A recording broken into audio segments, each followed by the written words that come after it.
بسم الله الرحمن الرحيم.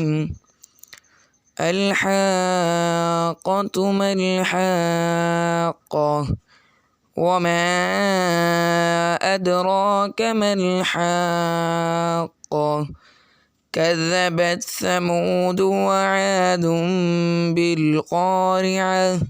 فأما ثمود فأهلكوا بالطاغية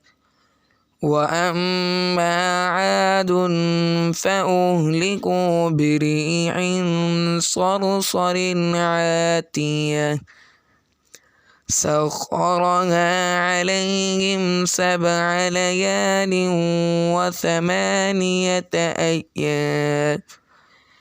وثمانية أيام حسوما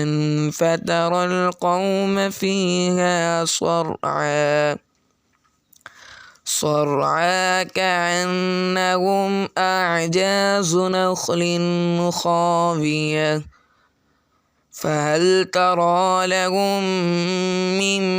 باقية وجاء فرعون ومن قبله والمؤتفكات بالخاطئة فعصوا رسول ربهم فأخذهم أخذة رابية إنا لما طغى الماء حملناكم في الجارية لنجعلها لكم تذكرة وتعيها أذن واعية فإذا نفخ في الصور نفخة واحدة وحملت الأرض والجبال فدكتا دكة واحدة فيومئذ وقعت الواقعة وانشقت السماء فهي يومئذ واهية والملك على أرجائها ويحمل عرش ربك فوقهم يومئذ 8 يومئذ تعرضون لا تخفى منكم خافية فأما من أوتي كتابه بيمينه فيقول هاؤم اقرءوا كتابيه إني ظننت أني ملاق حسابيه فهو في عيشة راضية في جنة عالية قطوفها دانية